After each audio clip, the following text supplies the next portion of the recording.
ruled out of the FA Cup by mighty Manchester City.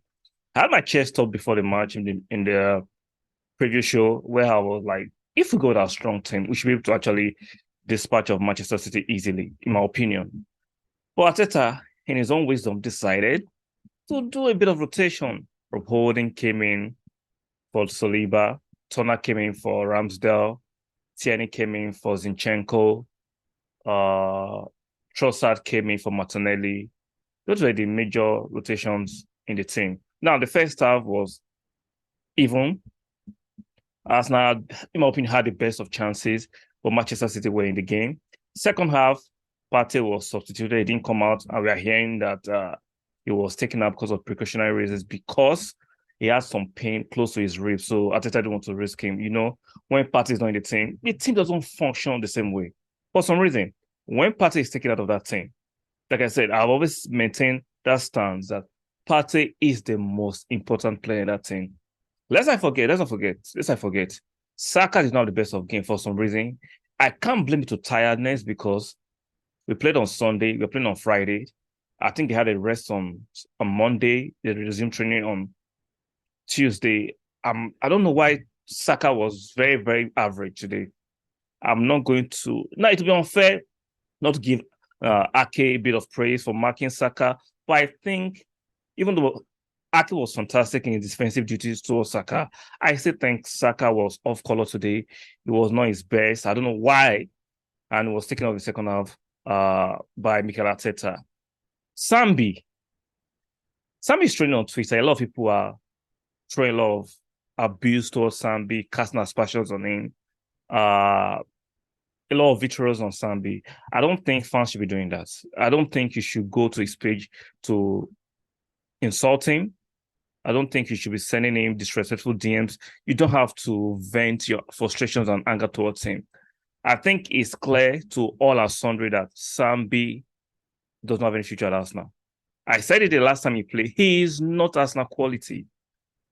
I understand Mikel Arteta is trying to give him a bit of chances. And today, when he came in second half for Partey, I knew either Partey was being rested, maybe this was planned by Arteta, or there was a bit of injury to Partey. And we found out after the match that there was a bit of injury to Partey. That's why Sambi came in. Because when Sambi came in, everything just changed. Defensive awareness is not there. He's not particularly quick. He's not positioning smart. He is not just Arsenal level. We saw the move leading to the goal. He was not marking those angles, those space that Partey picks up and mark. See, Partey is very intelligent. He marks the space.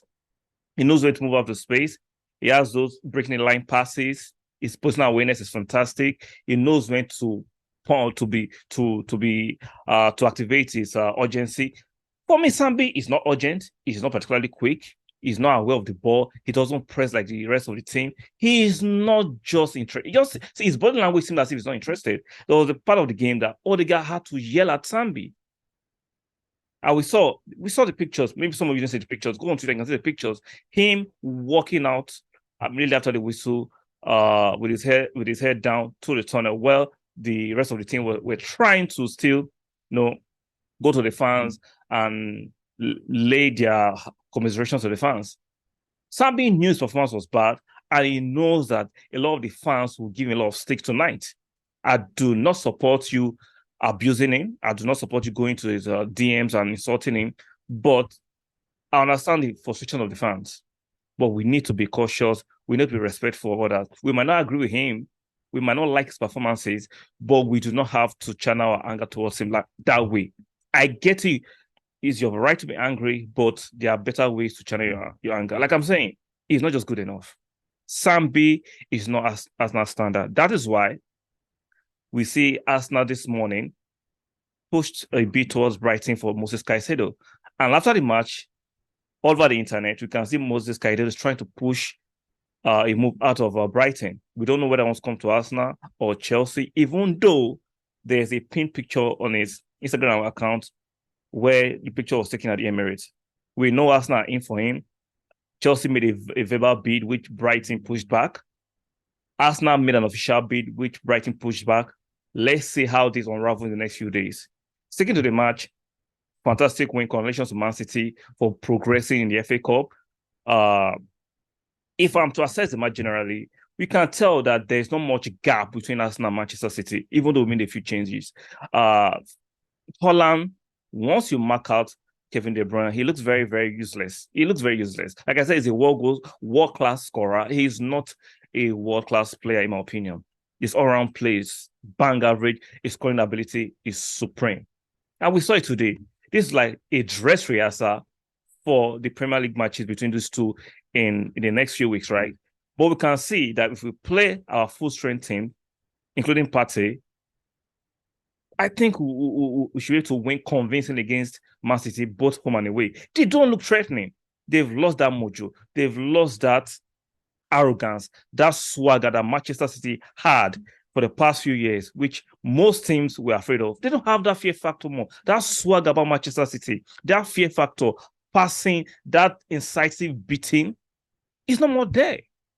Rob Holding, even though he had a yellow card in the first half, at least he had the beating between his teeth with Haaland. For me, De Bruyne didn't have a fantastic game. Like they are not the same Man City anymore. Even though the press continue to push a narrative that Man City can go on a run, they don't look like a team that can go on any run. I'm sorry, they cannot go on a 5-match run, let alone a 10-match run. That the press, I mean the mainstream, continues to push. That narrative is dead in the water. See, you cannot lie to what you're saying. I'm sure even opposition fans are coming around looking at the Manchester City team. They do not have the swagger of the Arsenal team. They don't have the ruthlessness of the Arsenal team. Yes, Arsenal lost to them today, but the team was rotated. It was. Paulo, what's his name? Vieira didn't have the best of game. We know it needs to improve on his upper body strength. His physicality is not there. But the technical quality of Vieira for me is still there. But Lokonga, physically, technically, he has nothing to offer this team. But for Vieira, in my opinion, he just needs to bulk up. I think there's a player in Vieira. He just needs to get used to the physicality of the English Premiership. Let's not forget, when we got Odegaard on loan, a lot of people were questioning if Odegaard was suited for this league because of his physicality. He was struggling the way Vieira was struggling when he came on loan. So I have a lot of hope for Vieira compared to Lokonga. This is Lokonga's second season. There is nothing there.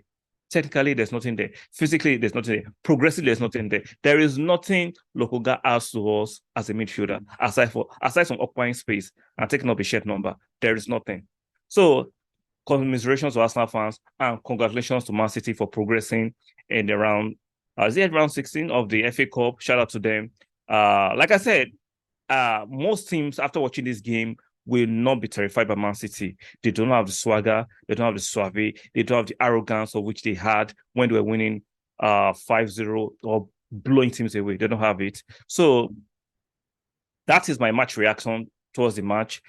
The biggest thing I'm taking out of it is that finally a lot of fans have concluded, I'm sure Arteta has concluded, that Lokonga is not Arsenal quality, and we need to bring a replacement as quick as possible. We have 4 more days in transfer window to do that. And for Partey, let's wait to this kind of result to know how deep-rooted his injury scare is. We are hearing is to his ribs, it's not to his legs. So I'm hopeful it will not be anything very, very serious. If you like my content and you subscribe, do me a favor by subscribing to the channel. Very, very important. And make sure you stick a like on the video. It's very important for the algorithm. Make sure you stick a like on the video and do not forget to turn notification bells on. And I'll see you guys on the next one.